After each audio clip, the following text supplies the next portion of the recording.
we are now, we're now recording. What do we want to go over first? We want to go over the works cited lists or the Alabama Virtual Library stuff? Daniel, did you manage to get to the database you were looking for? Okay. Did anybody else have a hard time getting into Alabama Virtual Library and have to go through the Lawson Library instead?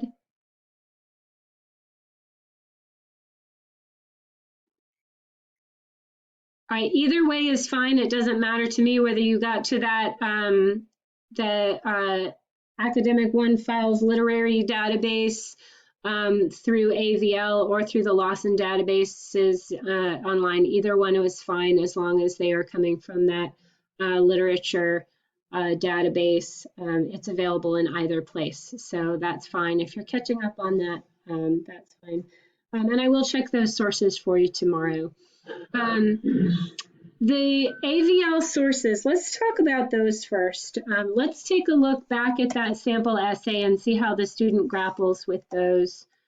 I think that might have been all the way back here. Yep, sample student essay. We're going back to it again, right? And we're going to take a look at how they handled their literary criticism.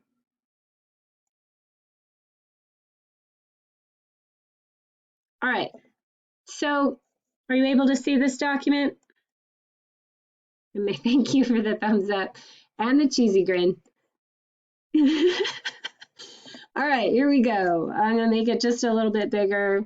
And then I'm going to go down and find the paragraph where he's talking about the life there. Okay.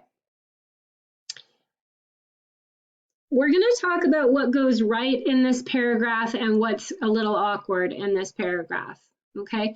Again, I don't always choose the sample essay because it's perfect. I choose it because it does a good job at the essentials. And then it gives us some learning opportunities for some of the other stuff, which is okay. Okay. Now remember, this is a student. I like to pick a sample essay from a student who worked really hard and followed the instructions, but isn't necessarily a lit major or a writing major. So somebody with some awkwardnesses that are acceptable, recognizable, but maybe if you're really a good writer, you can rise above them.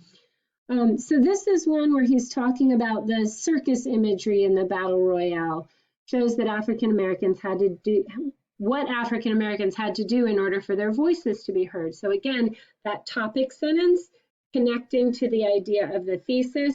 He's talking about the circus imagery, which you can tell if you read that article. If you found and read that article about Invisible Man, you'll recognize that. And he says, Liz Brent wrote a literary criticism on Battle Royale. So we actually want to say wrote an article of literary criticism about Battle Royale, just a little bit of that language that we want to shift a little. You could also say she wrote a literary critique of the Battle Royale, but the criticism is the kind of essay she wrote. It's not, the usage here is a little awkward. So you would actually say Liz Brent wrote an article of literary criticism about Battle Royale, or you would say Liz Brent wrote a literary critique of Battle Royale. Okay, and that's the language he was aiming for here. He got close, but I love that he took a sentence just to introduce the author, and the fact that he doesn't know all of the usage for the language I've been speaking for the past 20-something years isn't really a big deal to me. That's my profession, but he's getting the basics. In this critique, not criticism, in this critique, Brent discusses the imagery. The article explains the figurative language of Ellison's story is further characterized by the recurring motif of comparing the experience to a circus. The circus imagery is significant to the story in several ways. And then he does his analysis, and again, his analysis is what's really lovely here. The boys are forced to entertain a group of people as are animals in a circus. So he's making that connection really plain for the reader, for us, because we didn't get to read the article about circus imagery. So he's making it clear to us. They performed heinous and uncomfortable acts for the sole purpose of pleasuring the whites. Brent writes, comma, quote, the young African American men in the story are forced to participate in a variety of events designed for the sole purpose of entertaining the crowd of white men who fill the hall, paragraph 11.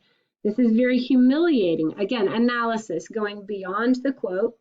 But this is just the sacrifice this young man and many African Americans were willing to take in order for their voices to be heard. So again, he's taking what the author has said and building on it and making sure we understand it and making sure we understand how it proves his point about being heard. Okay?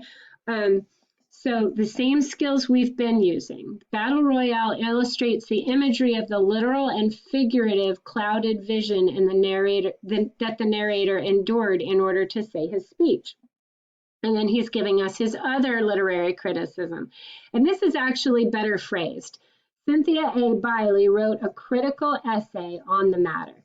In the article, Biley discusses the literal and figurative vision of the narrator. Biley writes, and he quotes the author, and then he analyzes, the boys literally could not see in the room due to the smoke in the air, thus clouding their vision, and they were also actually blindfolded later. The article goes on to say, I love that little introductory phrase, as they're about to fight, the boys are literally blindfolded with broad bands of white cloth.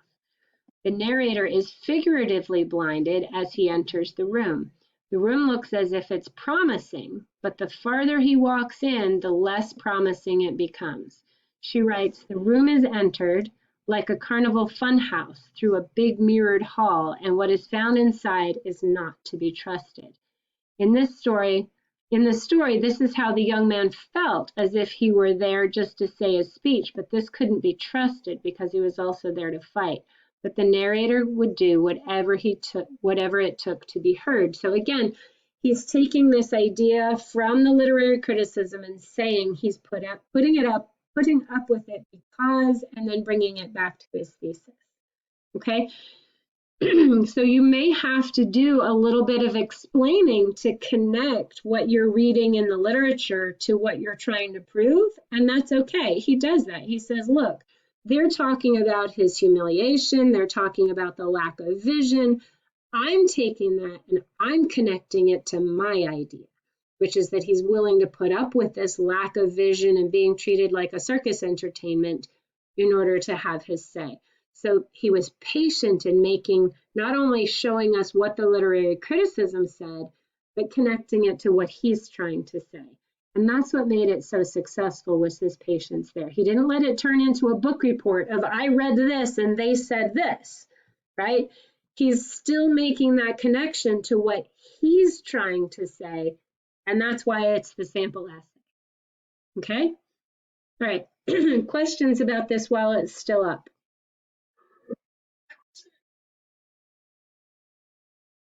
Yes, ma'am.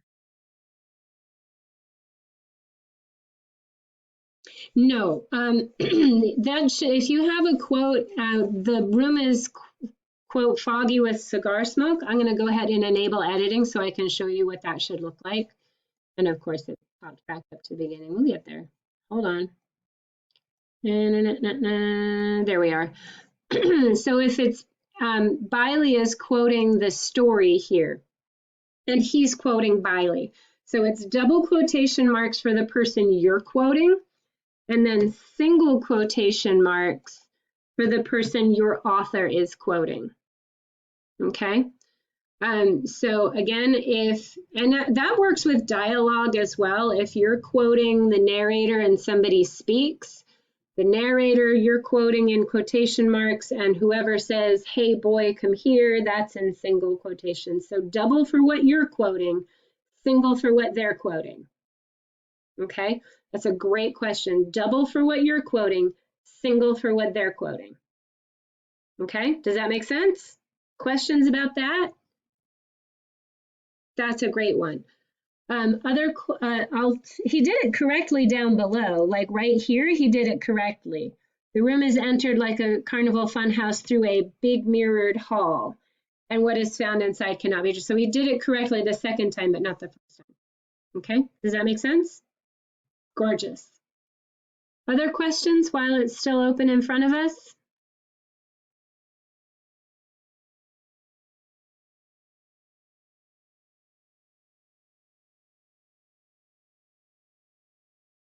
Okay. If a question occurs to you later, don't be shy about asking. Again, that's not a perfect example, but it's really, really good. And I think the things that are most important about it were these. He went through all the steps of source use, and his analysis connected to his thesis. He didn't let it devolve into a book report where it's like, let me tell you about this article and not make any connection to what I'm trying to say. So those are the two things that made me pick that for the sample essay. He used all the steps of source use accurately, and he didn't let it turn into a book report. His analysis connected what he read in the literary criticism to what his thesis was, and that's what made it so successful. Okay? All right.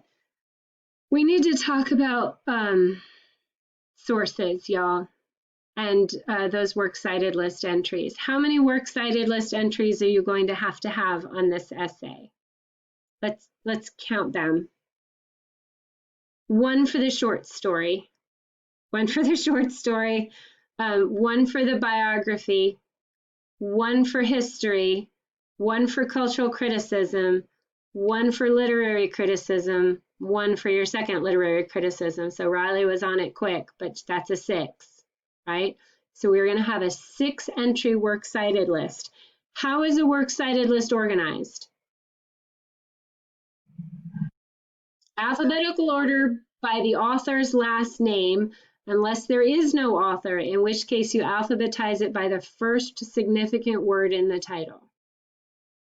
Okay, all right. Let's take a look at the citation generator together. I'm going to go ahead and share the screen again, and let's go to, not that. Don't save. Don't save. Okay, so here in Blackboard, let's get to our current week, and let's go to that citation generator. Now, I've given you the Purdue Avl citation machine because it does a really good job, okay? So, cite your source automatically in MLA is a possibility, but you have to know how to tinker with it, okay? But look what it says. It says you need to know these things. So I don't want you to just go to this, and for the love of God, don't just go to this and start trying to fill it in, please. You've got to actually read, okay? The style guide overview, conducting research, but it has, I want you to look at this menu over here, okay? General format, MLA formatting and style guide, in-text citations, the basics, but I've told you how to do those. Those are going to be paragraph numbers here or page numbers for the original story, right? So we have works cited page basic format, books, periodicals, and electronic sources and other common sources. So a lot of ours are going to be electronic sources, so make sure that you're paying close attention to that one. Okay, now what we are going to do here is I am going to show you how to do this, right? So one of the things I'm going to get to, I'm going to go to that Ferris Hall, Jim Crow era boxing and see if we can get to that. There we go. I want to look for, okay, so let's go to this. Let's say you used this for your history. You're going to take this URL and you're going to go to that citation machine, which is where? There we go. And you're going to choose website because it is a website, and then you're going to put the URL in and you're going to click the citation machine. But when you get here, you've got to look at things and make sure that it's working properly for you, okay? So it says one result found, and you're going to click cite, okay? Check on it. Is this the title? And if it is, look at this, look at the capitalization error. It's up to you to fix that and capitalize the W. That is the URL. That is the website title. What was Jim Crow? Jim Crow Museum, Ferris State University, and the date accessed is today, and that's okay. So if that's all correct, now if you need the publisher or sponsor, you don't need that date published. Yes, for the date published, you have to go back and look at it. And this was published on, let's see, you've got to look sometimes down at the bottom. Okay, so this was September 2000, edited in 2012. But it says, so we would want to do September 2000. So we go back here. Where'd it go? We go back here and then the date published, they're going to continue, and you're going to need to put that in. So the article title, and look, you've got to go in and make sure the capitals are correct. You've got to go back and check if there was an author. Is there an author here? Yes. Who wrote this?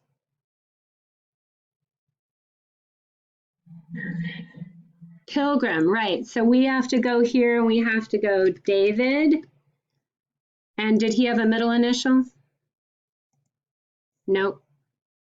And then we go back here to Pilgrim.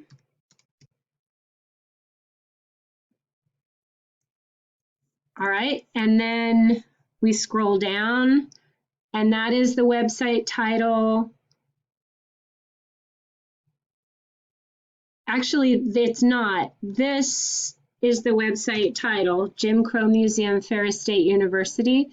I would actually take that off and put it as the sponsor. Right, so the website title is the Jim Crow Museum. The publisher or sponsor is Ferris State University. So you've got to tinker with this quite a bit to get it to work properly. And it was published in, we don't know the month, but it was in September of 2000. And so you can't just, if you just put in the initial thing and you don't put in any of these other things, it's going to be an incomplete entry. Go ahead to complete citation. And now you have something that you can use. Okay? Pilgrim David, what was Jim Crow? Jim Crow Museum, Ferris State University. And that looks right.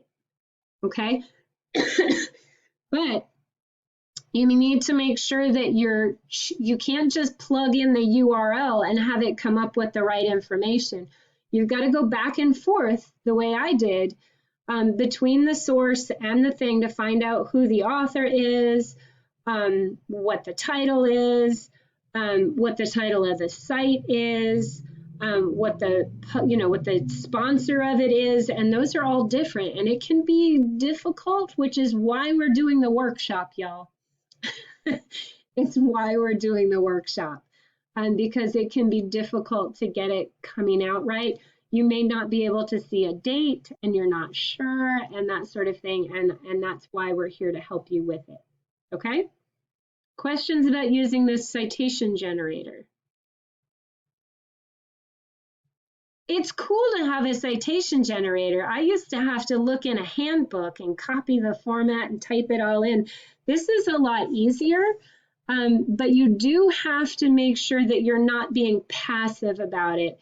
It's there to help you with the format and the pickiness and the spacing and the punctuation, but you have to really understand your source and who the author is and when it was published, and you need to know the rules for the capitalization and stuff like that, and not be passive about it. You've got to be active when you're using this generator.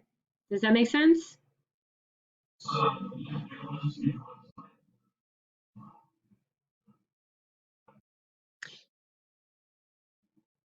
Yeah, because first I wanted you to learn how to practice following a format, okay? And I gave you a relatively easy format to follow. Here I want you trying to use the citation generator. Citation generator like this gives you the most up-to-date. You got to understand, and this is one of the things we all hate about MLA citations, is that they change the format rules every year. Every year, Daniel, every year. I know. And it makes us all very tired. So one of the benefits there are two things that are my goals for you. Number one is to be given a format your teacher wants and to be able to follow it and be like, this is what my teacher wants, I'm going to do it. And I want you to be able to do that because some teachers will not be up to date. And if you do it up to date, they'll say you're wrong. So my first goal for you was, here's the format I want you to use, just use it.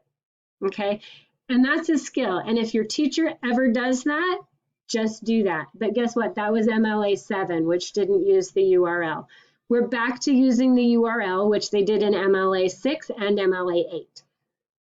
For MLA 7, they decided we didn't need it because it was providing a lot of broken links.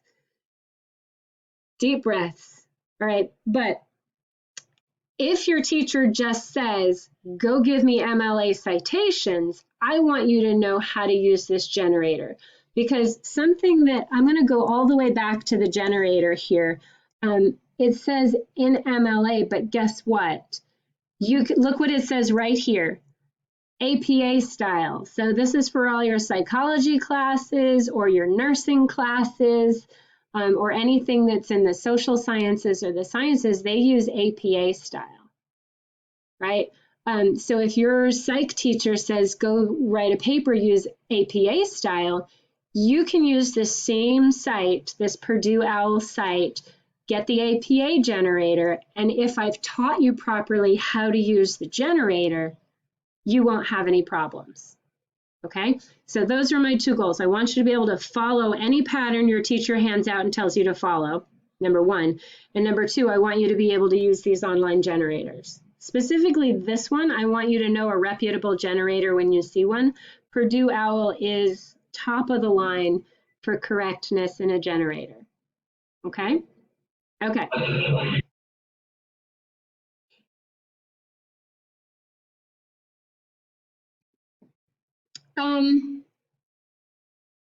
I would, you can edit the citation, but it's actually not saying, I mean, we put in a date accessed and it had that, but it didn't ask for it. So at that point, I trust MLA because we gave them that information and they didn't use it. So we're okay without it, right? And again, I can't possibly keep track of MLA off the top of my head. I have to look at the book, y'all. So if MLA is saying we don't need it here, then we don't need it here, okay? So at this point, you can copy the citation, edit the citation. I would go ahead and copy the citation and put that in a Word document and get that going for you, okay?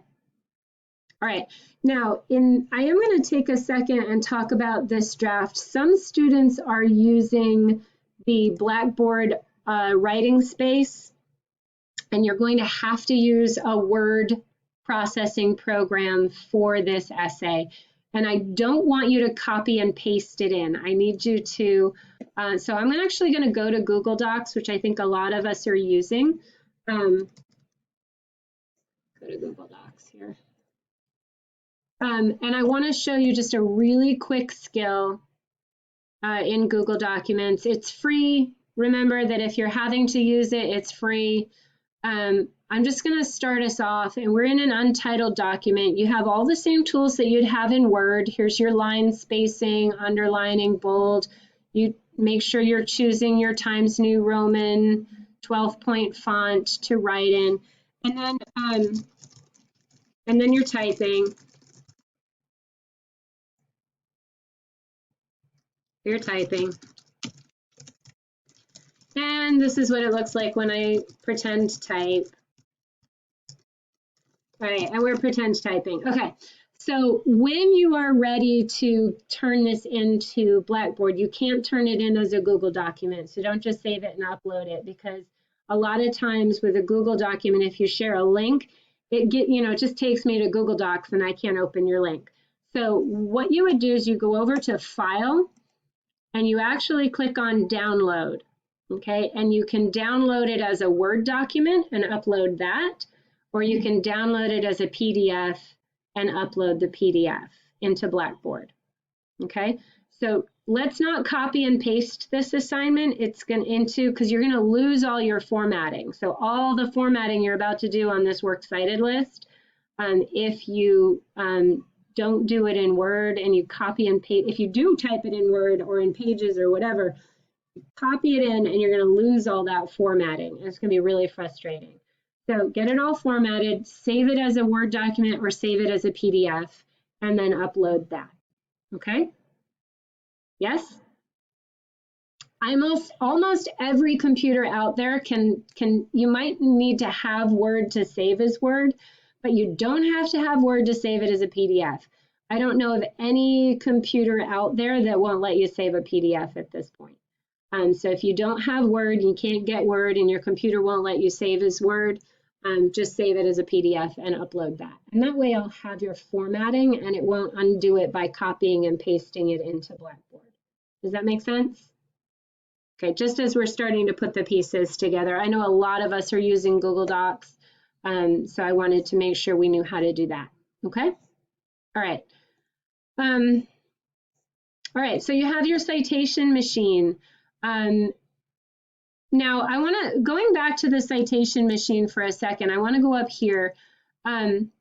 Let's look at the journal article, because a journal article is, and then you can still put in the URL. Let's say you have your URL from the database, you can put that URL here as well, okay? But it's going to give you a different format. If you got something from a book, use that. If you got it from a video, use that. But for your literary criticism articles, choose this and then put in the URL. Does that make sense? Okay. Correct. Okay. Now the others are websites. The biography, cultural context, and historical context, those are websites.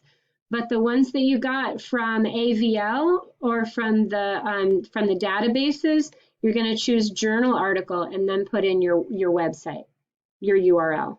Okay. Okay.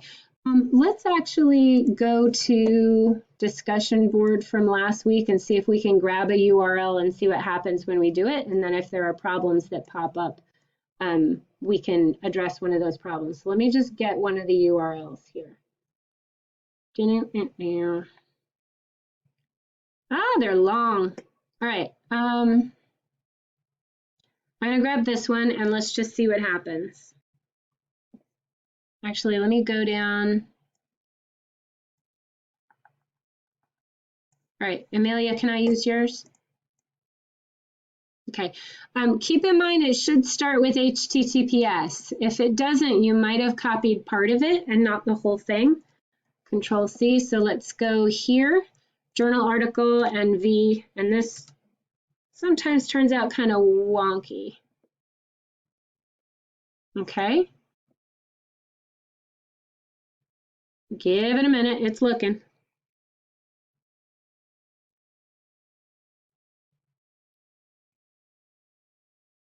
Sorry, something went wrong.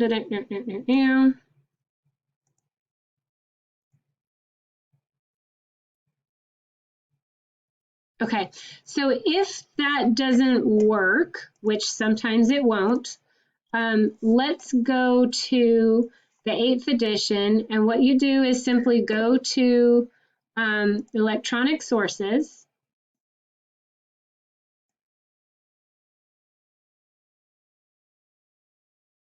All right, so we're going to take a look here.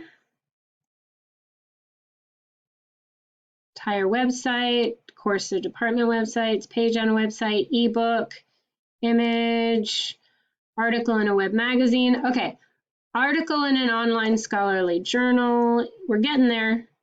Okay, here we go. What do you see?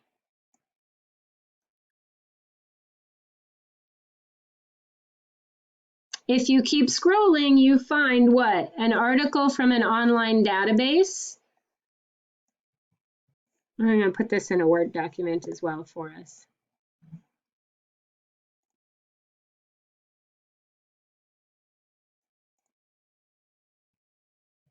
Okay. All right, so we cite online database like the one that I had you in, which I think was Academic One File Literature, right? And other subscriptions. So it looks like this. You have the author and a period. You have the title of the article, period and quotation marks. You have the title of the journal, the volume number, and the date it was published, and the page range for it. And then you have the name of the database. And then you have, I don't even know what that is. Let's see. The DOI or URL. If a DOI like this is not provided, use the URL instead. Provide the date of access if you wish. Okay, now I'm going to give you this, but I'm going to have you change it so that we don't have these long, like 5-line URLs in our lists. So what I'm going to do here is I'm going to change this instead of the URL.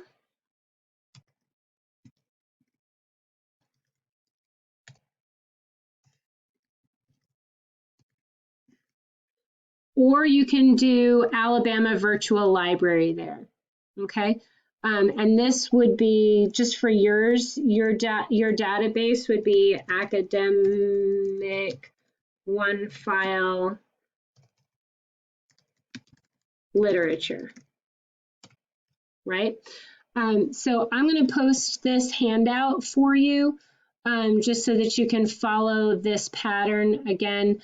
If the generator doesn't work for your URL, definitely try putting in the URL, but you could see that if, you know, something goes wrong, you can't just go, oh, well, I couldn't do it, right? There's a pattern here for you to follow, right? And yours are all going to look like this here at the end. And they're just going to be the same, okay? Okay. All right, so again, just checking here, we scrolled down to an article from an online database. And let's get that at the top here.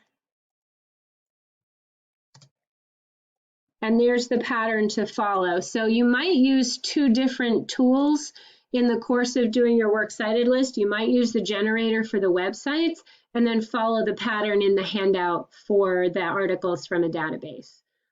If the URLs turn up the something went wrong thing that we hit here in class, okay?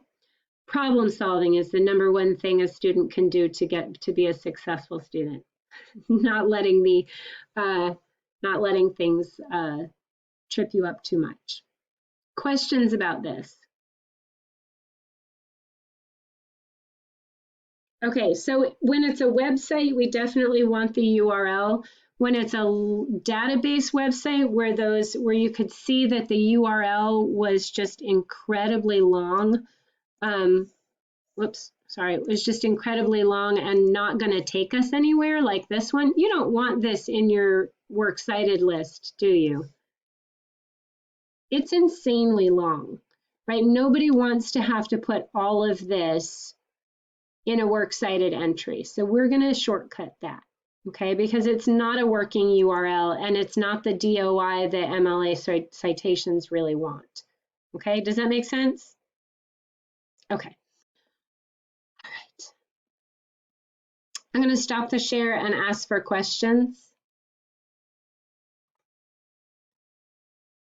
I'm going to give you a whole handout that'll have the website pattern as well as the journal from a database pattern in case you'd rather use the handout than the generator. But I would definitely use the generator for the websites. It's just easier. Saves you a lot of picky work. And then for the other one, do the picky work with the handout. Okay.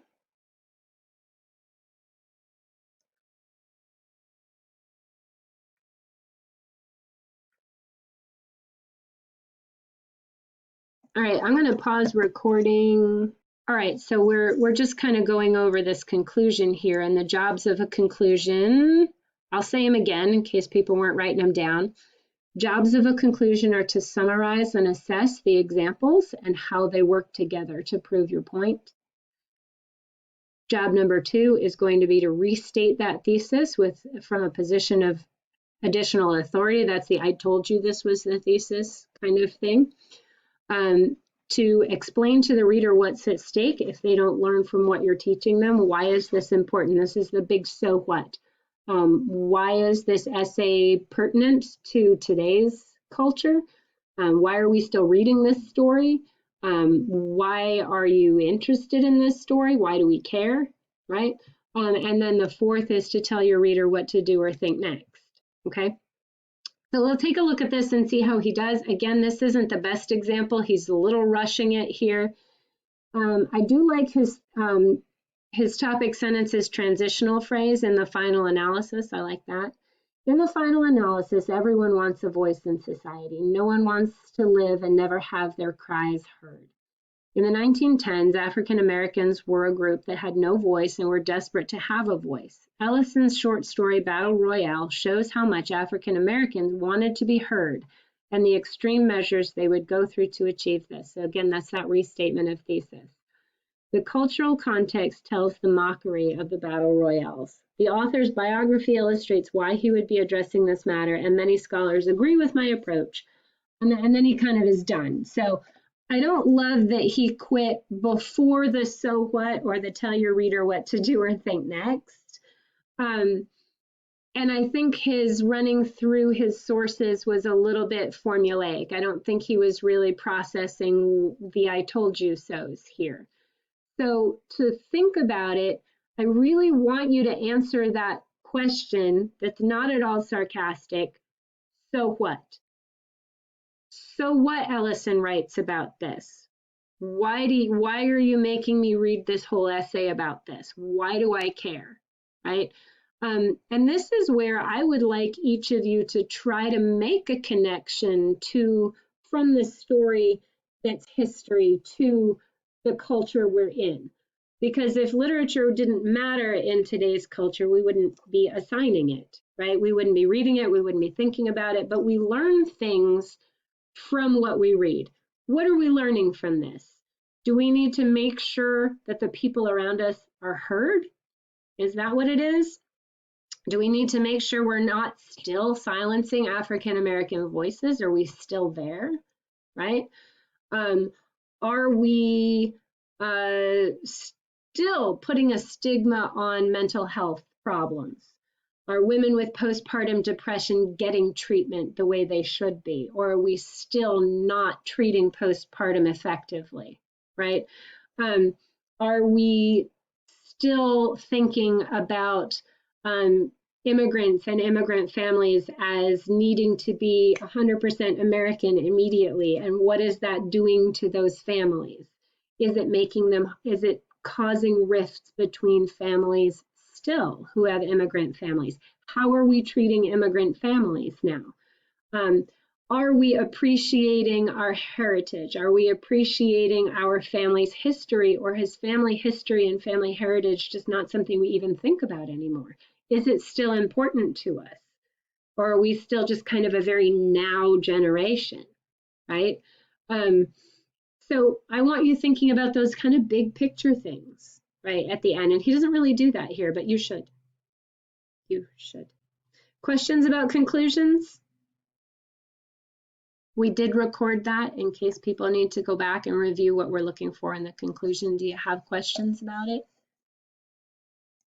This is the one paragraph I don't really want you using this student sample for the model of it, because you got about halfway through it and quit. So don't do that. But have some patience with that conclusion. Answer that so what question, okay? All right. In terms of telling the reader what to do or think next, I think that really depends on what you're saying is at stake, what the answer to the so what is. Maybe it's to go read about it, but maybe it's to talk to your doctor if you're having symptoms of postpartum, or maybe it's, hey, make sure that when your friends are trying to talk that they feel heard. Or maybe it's, hey, go talk to your grandma and appreciate that she's here, right? Or make that connection with your mother. Don't be always so hard on your mom, or whatever it is that your so what has led you to. Let that be that final piece of advice for your reader. Does that make sense? Okay. Questions about this week's projects?